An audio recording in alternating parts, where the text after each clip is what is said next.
अस्सलाम वालेकुम student, class 10 chapter 5 हमने स्टार्ट किया है और आज की वीडियो में हम पढ़ेंगे 5.8 जो कि बनता है हमारा नेचुरल लैंग्वेज प्रोसेसिंग। अब नेचुरल लैंग्वेज प्रोसेसिंग भी ब्रांच किसकी है? आर्टिफिशियल इंटेलिजेंस की। और जैसे कि NLP यानी इसका मतलब यही बनता है कि नेचुरल लैंग्वेज प्रोसेसिंग, ये एक ऐसी टेक्नोलॉजी है। क्या चीज़ है? टेक्नोलॉजी है जो कंप्यूटर को, किसको? कंप्यूटर को ह्यूमन लैंग्वेज कौन सी? जो हमारी जुबान है। कौन सी लैंग्वेज? ह्यूमन लैंग्वेज समझाने और उसके प्रोसेस करने में या उसको प्रोसेस करने के काबिल बनाता है। किसको काबिल बनाता है? कंप्यूटर को यानी कि ह्यूमन लैंग्वेज जो हमारी जुबान है, आपकी कोई भी जुबान हो सकती है। इस वक्त जैसे कि मैं उर्दू में हूं तो हमारी उर्दू की जुबान है। उर्दू जुबान कंप्यूटर को समझाता है ताकि वो उस पे अच्छे तरीके से प्रोसेस कर सके। यानी जब हम कंप्यूटर को लिख कर या फिर बोल कर कुछ कहते हैं, ठीक है, कुछ भी हम इंस्ट्रक्शन देते हैं, कुछ कमांड्स देते हैं कंप्यूटर को, तो NLP यानी कि नेचुरल लैंग्वेज प्रोसेस उसको समझता है और फिर हमें क्या देता है? जवाब देता है, हमें उसका आंसर देता है। क्या देता है? आंसर। जैसे कि अभी मैं तुमसे बात कर रहा हूं, इसी तरह कंप्यूटर भी आपसे बात करता है जब NLP यूज करता है, यानी कि एज अ ह्यूमन लैंग्वेज में आपसे बात करता है और आपकी जुबान को समझता है और उस पर काम करता है जो आप इंस्ट्रक्शन देते हो। जैसे कि गूगल असिस्टेंट। कौन सी चीज? गूगल असिस्टेंट है हमारे पास, ठीक है। आपके सेल फोन में कभी हो सकता है आपने एक्टिव किया हो, बहुत सारे लोग यूज भी करते हैं, कुछ कभी कभी उनसे ऑन हो जाता है। उसके बाद एक और चीज है सिरी, ठीक है। उसके बाद एक अलेक्सा भी है, ठीक है, जो कि Amazon समथिंग की है। या फिर आप चैट GPT जो कि AI है, उससे भी आजकल आप बात करते हैं, इंस्ट्रक्शन देते हैं, कुछ पूछते हैं, तो वो क्या करता है? वो आपकी जुबान समझता है और उसी में फिर आपको जवाब देता है। वो किस पर्पस या किस मेथड या किस टेक्नोलॉजी को यूज़ कर रहा है? वो NLP की टेक्नोलॉजी को यूज़ कर रहा है जो कि एक आर्टिफिशियल इंटेलिजेंस की ब्रांच है। बात समझ आ गई? इसी तरह फिर हमारे पास क्या है, यानी कि जो NLP है वो हर जगह तो नहीं मगर बहुत जगह यूज़ हो रही है, ठीक है, और हमें ज़रूरत भी पड़ रही है उसकी। इसीलिए कुछ इम्पॉर्टेंट एप्लीकेशंस हैं NLP की, जिसमें सबसे पहले हमारे पास आती है ईमेल फिल्टरिंग। अब ईमेल फिल्टरिंग की बात करें तो आपको इसके नाम से यानी कि इस वर्ड से आपको क्या अंदाजा लगता है कि भाई ईमेल है और इसको फिल्टर करना है। फिल्टर यानी जैसे पानी का फिल्टर होता है, जिससे इम्प्योरिटीज जो होती हैं, वो आलूद या गंदा पानी जो होता है वो साफ हो जाता है, इसी तरह ईमेल में भी आप फिल्टर लगाते हो। अब ईमेल में फिल्टर कैसे होता है? जैसे कि ये लिखा हुआ है, सम प्रोमोशनल और spam emails, unwanted junk emails send in bulk spam. अच्छा, ये स्पैम ईमेल जो होती हैं, स्पैम ईमेल, ये बेसिकली या तो हो सकती है एडवर्टाइजमेंट हो या मार्केटिंग मैसेजेस हो, इवन मालवेयर किसको कहते हैं? वायरस। हो सकता है ऐसा सॉफ्टवेयर या एप्लीकेशन या समथिंग कुछ लिंक दिया हो जिसको आप क्लिक करने के बाद आपका सिस्टम खराब हो सकता है। अब ये NLP ईमेल फिल्टरिंग क्या करता है? अपनी आर्टिफिशियल इंटेलिजेंस के थ्रू क्या करता है?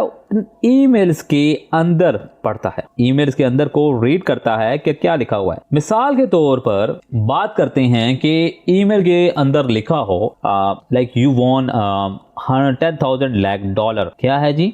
यू वॉन्ट 10,000 या 10 लाख समथिंग, मतलब इतनी बड़ी अमाउंट लिखी हो जो पॉसिबल नहीं होता। अब ये क्या करता है? ईमेल फिल्टरिंग उसको डाल देगा स्पैम में। आपकी जो इंपॉर्टेंट ईमेल है उसको में नहीं डालेगा। अब जीमेल जैसे अगर आपने देखा हो तो उसके अंदर प्राइमरी एक सेक्शन होता है, फोल्डर होता है, इसमें सेकेंडरी फोल्डर होता है, उसके बाद इंपॉर्टेंट फोल्डर होता है और फिर आखिर में कहीं एक कोने में स्पैम का भी फोल्डर होता है, ठीक है। अब जैसे कि इसमें क्या होता है कि कभी कभी इंपॉर्टेंट ईमेल भी स्पैम के अंदर चल जाती है। वाई? क्योंकि ये फिल्टर कर रहा होता है कुछ स्पेसिफिक वर्ड्स के हिसाब से। यानी कि अगर ईमेल में कोई लाइक ऐसा वर्ड, जैसे कि मैंने ये बात एग्जांपल दी, बात की है, ये यू वांट 10,000 लाख या $1 लाख जो कि पॉसिबिलिटी नहीं होती, या कुछ और लाइक वर्ड होते हैं जिन्होंने पहले रिपोर्ट किया होता है कि भाई ये जो वर्ड है एवरीडे वर्ड किसी ईमेल में होगा, या मुझे इस ईमेल के ज़रिए ईमेल आई है, मतलब ये जो ईमेल है इससे मुझे ईमेल आई है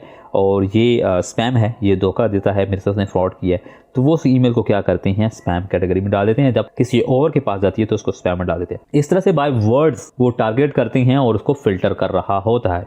अब ये आप कहोगे यहाँ पे NLP कैसे इन्वॉल्व हो रहा है? देखो NLP इंग्लिश लैंग्वेज या उर्दू में कोई ईमेल हो या अरबी में हो या किसी भी लैंग्वेज में ईमेल होगी, उसको समझ के उसके मुताबिक उसके ऊपर एक्शन ले रहा, तो ये NLP है। यानी कि नेचुरल जो हमारी अपनी ज़ुबान है उसको समझ कर उसके बाद उसके बाद प्रोसेसिंग कर रहा है। बात समझ आ गई। सेकंड हमारे पास बनता है लैंग्वेज ट्रांसलेशन। लैंग्वेज ट्रांसलेशन तो बहुत ही कॉमन है, आपको अच्छी तरह पता होगा, मगर फिर भी मैं जिक्र कर देता हूँ। देखो NLP की मदद से कंप्यूटर एक लैंग्वेज को दूसरी लैंग्वेज में ट्रांसलेट करता है। समझ गया बात? एक लैंग्वेज से दूसरी लैंग्वेज में ट्रांसलेट करता है। जैसे कि सिस्टम पहले ना सेंटेंस को उसका मीनिंग समझता है, ठीक है, पहले वो खुद समझता है, फिर उसकी जो टारगेट लैंग्वेज है, यानी कि अगर आपने कहा है कि जी उर्दू से क्या करो इंग्लिश में कन्वर्ट कर दो, हम बहुत ज़्यादा यूज़ करते हैं ना English to Urdu, Urdu to English, इस तरह की हम ट्रांसलेशन यूज़ करते हैं, ठीक है। अब इसमें क्या होता है कि वो उर्दू में जो लिखा है पहले वो खुद समझेगा, फिर जो आपने टारगेट लैंग्वेज दी है उसमें उसको कन्वर्ट करेगा या ट्रांसलेट कर देगा। समझ रही बात? और इसमें आप बहुत मशहूर एक एप्लीकेशन यूज़ करते हो या सॉफ्टवेयर यूज़ करते हो, गूगल ट्रांसलेटर यूज़ करते हैं ना। मैक्सिमम सेल फोन्स के अंदर ये गूगल ट्रांसलेटर होता है, जिसकी मदद से वो क्या करती हैं, डिफरेंट लैंग्वेजेस को ट्रांसलेट करते हैं। अब यहाँ पे भी NLP का है। क्यों NLP है? हमने बात ही यही कही है कि NLP है वो आपकी नेचुरल लैंग्वेज है उसको क्या करता है, प्रोसेस करता है। NLP क्या था? Natural language processing. अब किस पे प्रोसेसिंग कर रहा है? जो आपकी नेचुरल जुबान है। समझ गए बात? ये बाकी देखो, the level of accuracy has increase as the technology is growing and advancing. बिल्कुल सही है।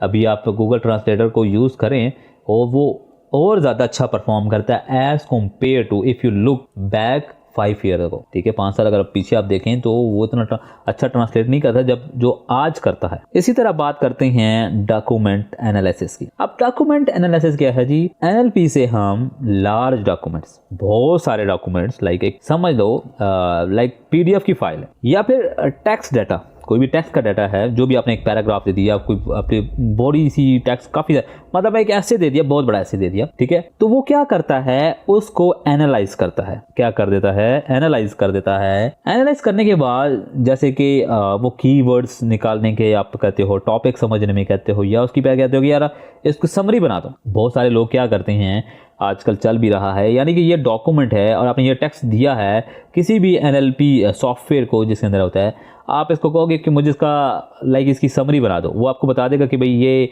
लाइक 200 लाइन्स का वो था, टेक्स्ट था, और इसकी 10 लाइन्स में उसकी वो क्या कर देगा, समरी बना देगा। तो ये क्या कर रहा है? वो NLP कर रहा है। NLP क्यों कर रहा है भाई? जिस लैंग्वेज, देखो जो टेक्स्ट था वो हो सकता है उर्दू में हो सकता है इंग्लिश में हो सकता है वो फ्रेंच में हो, स्पेनिश में हो, किसी और ज़बान में हो, बट वो देखो उसको समझेगा, उसके बाद जो आपने टारगेट दिया या टास्क दिया है उसके बाद वो प्रोसेसिंग करेगा और एक समरी बना देगा जितनी भी बन सकती है। या आप टारगेट दे सकते यार मुझे 5 लाइन्स की समरी चाहिए, 10 लाइन्स की समरी चाहिए, तो वो उसके हिसाब से बना देगा। जैसे आजकल AI चल रहा है, AI लोग यूज़ कर रहे हैं इस पर्पज़ के लिए, ठीक है। इसी तरह अगर आप आजकल न्यूज़ की वेबसाइट्स पे जाओ, ठीक है, जो आर्टिकल्स लिखे होते हैं, तो वहाँ पे कंप्लीट आर्टिकल भी लिखा होता है, साथ में बटन होता है, ठीक है, कि भाई आप अगर इसकी समरी पढ़ना चाहते हो तो आप क्लिक करते हो तो ऑटोमेटिकली वो पैराग्राफ जो आर्टिकल है वो छोटा हो जाता है और जस्ट उसकी समरी आ जाती है कि भाई एक्चुअल न्यूज़ की थी और क्या हुआ, बस वो जब डिटेल में ज़्यादा नहीं जाते। तो ये क्या हो रहा है, वहाँ पे भी NLP का इस्तेमाल हो रहा है। उसके बाद आता है प्रिडिक्टिव टेक्स्ट। प्रिडिक्टिव टेक्स्ट यानी प्रिडिक्ट करना चीज़ों को। देखिए यहाँ पे गूगल की एग्जांपल दी है। गूगल में जब भी आप कोई वर्ड लिखते हैं, एक भी वर्ड लिखें, तो उसके बाद आगे खुद ब खुद सजेशन शुरू हो जाती हैं। जैसे कि यहाँ पे देखो सेंट्रल पार्क, जू, Hudson park, ice skating, time parking, ये सारी है। ये क्या है? ये प्रेडिक्शन टास्क है और सॉरी टेक्स्ट है। किसकी वजह से हो रहा है? NLP। अब NLP अगर आपने जी बोर्ड, जो मैंने बताया है कि ये बहुत मशहूर इसलिए हुआ है, ठीक है, जी बोर्ड यानी कि गूगल कीबोर्ड कह दो, उस कीबोर्ड को इंस्टॉल किया, कोई और कीबोर्ड इंस्टॉल किया हुआ है, आप अगर सिर्फ लिखते हो हाउ आर, तो वो जो नीचे सजेशन बार है वहां पे यू खुद ब खुद आ जाएगा। क्या आप यू लिखना चाहते हो? या फिर हो सकता है यहाँ पे भी यू लिखा हो डिम सा, ठीक है, जब तक आप उसको टैब या आगे की नहीं दबाओगे वो लिखा नहीं होगा। अब वो क्या करता है, एक तो वो आपकी जो राइटिंग हैबिट्स कह सकते हो, हैबिट्स नहीं पैटर्न, जो आपका लिखने का अंदाज है उसको समझ आता है। किसको? पैटर्न को, ठीक है, कि आप इस तरह से वर्ड यूज़ करते हो, आप ये लिखते हो, तो वो फिर जब नेक्स्ट टाइम आप वो मतलब वही टेक्स्ट लिख रहे होते हो तो वो खुद ही आगे सजेस्ट करते, क्या आप ये लिखना चाहते हो, क्या आपका ये मतलब है। तो ये क्या हो रहा है, वहाँ भी क्या होता है, NLP का इस्तेमाल होता है। यानी कि NLP आपके वर्ड्स, यानी कि जो भी आप लैंग्वेज में लिख रहे हो, बेशक वो उर्दू में हो, बेशक वो इंग्लिश में हो, बेशक वो किसी और ज़बान में, उसको समझ रहा होता है और उसको फिर अंदाज़ा लगा के प्रेडिक्शन कर रहा होता है। अब यहाँ पे क्या लिखा हुआ है, predictive test improve the search speed, enhance our experience and ensure that the suggestion align with our intention। ये इसके फायदे हैं। ठीक है, अगर आपको प्रेडिक्टिव टास्क का कोई पूछे कि क्या फायदे हैं, तो ये फायदे हैं इसके। बात समझ आ गई। लास्ट पे बात करें तो आता है सेंटीमेंट एनालिसिस। सेंटीमेंट एनालिसिस देखो बेसिकली बहुत ही छोटा सा कॉन्सेप्ट है। इस पे ना जैसे कि कोई बंदा रिव्यू लेता है, आपसे रिव्यू लेता है कि भाई ये चीज़ कैसे है। वो हो सकता है लाइक एक तो होता है ना कि आपको बंदा वर्बली आपसे पूछ रहा है, एक बंदा आपको लाइक एक रिव्यू फॉर्म सेंड करता है या किसी भी थ्रू कमेंट्स के थ्रू वो आपसे कहता है कि जिसका रिव्यू दो या इसके बारे में आप क्या कहते हो, सजेशन करो, समथिंग इस तरह की चीज़ें कहते हैं। तो वो जब आप लिखते हो लाइक ठीक है, उस पर NLP लगता है, NLP प्रोसेसिंग करता है, ये NLP टेक्नोलॉजी यूज़ की जाती है। यानी कि देखो 10 कमेंट्स हैं, किसी भी प्रोडक्ट्स के 10 कमेंट्स हैं। अब ऐसा इसको समझने वाले देखो, दराज पे जाना और जिस प्रोडक्ट की ज़्यादा सेल होगी, ठीक है, उस प्रोडक्ट को देखना। वहाँ पे जब आप उसको ना प्राइस और कैटेगरीज या वो जो ऑप्शंस होते हैं कि कौन सा चाहिए, उसके नीचे कमेंट से ऊपर थोड़ा सा ऊपर वहाँ पे ना रिव्यू होगा ऑटोमेटिक। मैं बताता हूँ वो कैसे। अच्छा 10 कमेंट्स हो गए, जिसमें से 1 कमेंट्स किया जैसे कि जी आई लव दिस फोन, क्या हो गया जी, आई लव दिस फोन। इसी तरह दूसरे का हो गया जी बैटरी लाइफ इज ट्रेबल, यानी कि बैटरी लाइफ पसंद नहीं है, ठीक है। कैमरा इज एवरेज, ठीक है। तो चौथे ने भी कहा कैमरा इज एवरेज, ठीक है। ये उसने कहा एवरेज कैमरा, पहले से एक ने कहा जी एवरेज कैमरा एवरेज, दूसरे ने कहा जी एवरेज कैमरा, मतलब उल्टा कर दिया, बट चीज़ तो वही है। बात समझ आ गई। तो NLP क्या करता है, इन कमेंट्स के ऊपर प्रोसेस करता है, यानी इसको पढ़ता है, फिर उसको जो होते हैं ना, जो एक्चुअल होते हैं, यानी कि अब 3 बंदे कह रहे हैं जी इसका कैमरा जो है वो एवरेज है, तो वो समझ आएगा कि भाई ये जो इसका सेलफोन का जो कैमरा है वो एवरेज है। अगर बैटरी की बात एक ने कहा है कि सो लॉन्ग लाइफ नहीं है उसकी, मतलब ज़्यादा वक्त नहीं गुजारती, 4 कहते हैं जी गुजारती है, तो वो उसको क्या पॉजिटिव लेगा कि भाई 4 पीपल कह रहे हैं कि ये बैटरी इसकी सही है, ठीक है। अब देखो आई लव दिस फोन, ये भी क्या होता है, उसको ये सब पता चलता है कि ये जो सेंटीमेंट है ये पॉजिटिव है, ठीक है। बैटरी स्टेबल जो है वो क्या है जी, वो नेगेटिव है, ठीक है। इसी तरह कैमरा, जैसे मैंने कहा कैमरा एवरेज, तो इसका मतलब ये है कि ये जो क्या है न्यूट्रल है, ये क्या चीज़ है, न्यूट्रल है। तो ओवरऑल फिर बताता है कि जो प्रोडक्ट का जो रिव्यू है या लोगों को जो पसंद आ रहा है वो न्यूट्रल है या पॉजिटिव है on the basis of comment, ठीक है। अब उसको बंदा कोई नहीं बताता, ठीक है, बंदा नहीं बताता, वो NLP यानी कि AI टेक्नोलॉजी समझ लो, AI की मदद से वो चीज़ें खुद डिटेक्ट हो रही होती हैं, या उसको कहा नहीं जाता कि आपने डिटेक्ट करना है। जब इस तरह की चीज़ें हो रही थी, यानी कमेंट्स आ रहे हैं, वो AI खुद उस कमेंट्स को रीड करता है और जो प्रेडिक्ट करता है, जैसा मैंने कहा, या उसको प्रोसेस करता है, ठीक है, on the basis of reviews, on the basis of sentiment analysis, ठीक है जी, कि उसका सेंटीमेंट क्या था, ठीक है। उसको फिर वो क्या करता है कि ये प्रोडक्ट अच्छी है या ये प्रोडक्ट बैड है। उसमें फिर आपको बताता है कि जो बैटरी लाइफ है वो 10 आउट ऑफ 9 है या 8 है, ठीक है। कैमरे के बारे में बात की गई है जो कि एवरेज है। बाकी जैसे कि बात की गई किसकी, क्या लाइक किसी और चीज़ जो लाइक स्क्रीन की बात की गई है जो कि पॉजिटिव है, वो 10/10 है समथिंग ना। तो ये इस तरह की दराज के भी ना प्रोडक्ट्स पे भी आजकल ना वो आता है, रिव्यू आता है, वो सारे कमेंट्स को ना एनालाइज करता है, फिर एक एवरेज रिव्यू बना देता है, एक लाइक बताता है कि इसमें एक्चुअल क्या है और एक्चुअल नहीं है, मतलब जो भी on the basis of comments, वो एक के ऊपर टॉप कमेंट करता है। अगर आप जाओ के देखोगे तो आपको बेहतर समझ आएगा। तो ये जो अभी ये कहाँ यूज़ होता है, जैसे कि ये फेसबुक है, ट्विटर है, वहाँ पे यूज़ होता है। कंपनीज़ जब अपना प्रोडक्ट लॉन्च करती हैं तो वहाँ पे अपलोड करती हैं, यानी कि पिक्चर शेयर करती हैं या वीडियो शेयर करेंगी, तो लोग जिन्होंने लिया होता है वो नीचे कमेंट्स करते हैं कि भाई ये प्रोडक्ट मुझे बहुत पसंद आया या नहीं पसंद आया, समथिंग लाइक दैट ना।